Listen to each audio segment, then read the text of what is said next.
जिसे करना चाहते हैं। नहीं, मैं सिर्फ इनसे ये पूछना चाहता हूँ कि एक लोटा जल के पीछे मतलब ठीक है आप चढ़ाएं शिव जी को, बहुत अच्छी बात है श्रद्धा, बट आपने जैसे कहा उससे क्या आदमी का कोई पर्सनल लेवल पे कोई फायदा हो सकता है? क्यों नहीं तो होगा?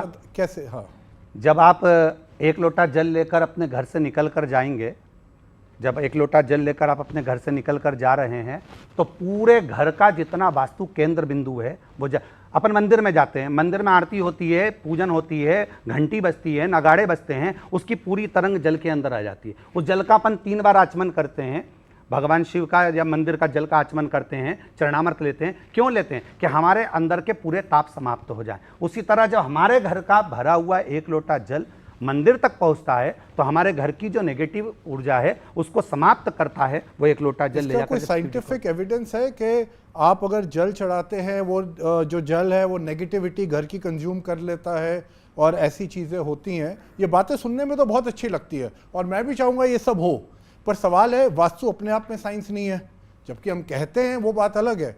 वास्तु का अपने आप कोई साइंटिफिक वो नहीं है असेसमेंट या क्या है। दूसरा आप ये जल जो बात कर रहे हैं नेगेटिव एनर्जी का, इसके पीछे का वो क्या है, एविडेंस क्या है कि ऐसा होता है?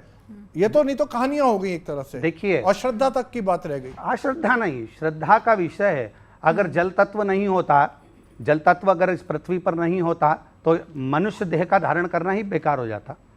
तो हमारे घर का जो जल वहां तक जा रहा है वो जल तत्व को ही तो दर्शित कर रहा है। क्या आप अपने हृदय का भाव लेकर, आप पूरे घर का हृदय लेकर आप शिव को समर्पित कर रहे हो? तो अमेरिका में, यूरोप में, वहां पे तो स्नोफॉल भी होती है, वहां पे तो जल वगैरह वो ऐसा कुछ नहीं करते, वो तो चर्च भी जाते हैं तो जूते पहन के जाते हैं, है ना? देखिए, तो मेरा कहने का मतलब है जो नेगेटिव एनर्जी, पॉजिटिव एनर्जी तो यूनिवर्सल है, वो किसी देश तक तो सीमित नहीं हो सकती। उनका अपना धर्म है, हमारा अपना धर्म है। हमारे फेथ की बात हो गई ना। हमारे धर्म के अनुसार हम जो धारण कर सकते हैं और प्रेरणा दे सकते हैं वह मूल है। तो वो श्रद्धा की बात है, पर जहां तक पानी का नेगेटिव एनर्जी का उससे कोई लेना देना नहीं। नहीं, ऐसा नहीं है, नेगेटिव एनर्जी का नहीं लेना है। तो फिर तो शिव जी मस्तक पर गंगा को धारण ही नहीं करते। नहीं, वो ठीक है, वो हमारी श्रद्धा है, हमने सुना है, हम मानते हैं।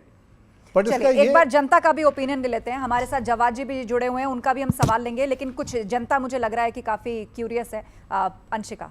हाँ बिल्कुल, सवाल इससे पहले मैं जनता का लूँ लगातार, क्योंकि हम महाराज जी को इतने भाषणों में सुनते आए हैं और कई बार हमने देखा है कि वो कथा जब करते हैं तो एक ही सवाल रहता है कि बस उनके दरबार तक पहुंच जाए, यही बड़ी बात है।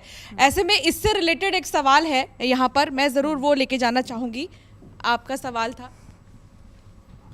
महाराज जी, सबसे पहले आपके चरणों में कोटि कोटि प्रणाम। मेरा क्वेश्चन ये है कि अभी जल के ऊपर जो बात चल रही है तो जल पे ही मेरा ध्यान गया। जैसे गुरु नानक जी थे तो वो गंगा जी गए थे, गंगा जी में देखा कि पंडित लोग अपना सूर्य भगवान को जल चढ़ा रहे हैं, पर गुरु नानक जी ने क्या करा, अपोजिट उसकी तरफ हो गए, वो दूसरी तरफ जल चढ़ाने लगे। तो पंडितों ने पूछा कि भाई आप ये क्या कर रहे हैं? तो उन्होंने कहा आप क्या कर रहे हो? कहा मेरा जल सूर्य भगवान को मैं दे रहा हूँ। तो गुरु नानक जी ने कहा इधर मेरे खेत हैं तो मैं उधर जल दे रहा हूँ। तो ये क्या हमारा पानी, उनका गुरु नानक जी का पानी क्या खेत तक जा सकता था क्या? क्यों नहीं जा सकता? भाव से आप जिसको समर्पित करोगे उसको प्राप्त होगा। एक सुंदर सा प्रसंग हमारे यहाँ कहते हैं कि आप कहीं पर भी बैठकर किसी भी जगह पर किसी व्यक्ति को याद करिए।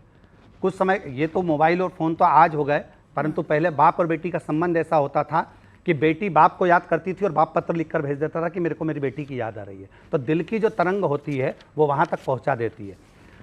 स्वयं कबीरदास जी ने भी इसका वर्णन किया है कि भाई जल आप सूर्य नारायण को दे रहे हो, क्या सूर्य तक पहुँचेगा? क्यों नहीं पहुँचेगा? आपका अगर भाव शुद्ध है, आपका मन शुद्ध है और निर्मल भाव से आप किसी को भी प्रदान कर रहे हो तो वो क्यों नहीं पहुँच सकता वहाँ तक? आप फ़ोन पर आप चर्चा कर रहे हो, अपनी मम्मी से बात कर रहे हो, माँ से बात कर रहे हो और माँ से करो माँ मैं तुझे प्रणाम कर रहा हूँ, मैं तुझे नमन कर रहा हूँ, तो माँ ये आकर कहे ना कि तू पहले यहाँ और मुझे प्रणाम कर, दिल्ली से आ तू आगरा मुझे प्रणाम करने के लिए। आपने प्रणाम किया और माँ ने उसको स्वीकार किया। उसी तरह भाव से अगर आप किसी को कुछ दे रहे हो तो वो स्वीकार करता ही है। और मुझे याद आ रहा है कि गीता का उपदेश देते हुए कृष्ण जी भी अर्जुन को यही समझाते हैं कि मैं भाव का भूखा हूं, भगवान भाव के भूखे हैं। लेकिन बहरहाल हम बहुत सारे सवाल आपसे कर रहे हैं, तो ऐसे में देश के सांसदों को लेकर, देश की राजनीति को भी लेकर आपके कई बयान आएंगे। मैं चाहूंगी कि एक बयान हम आपको सुनवाएं।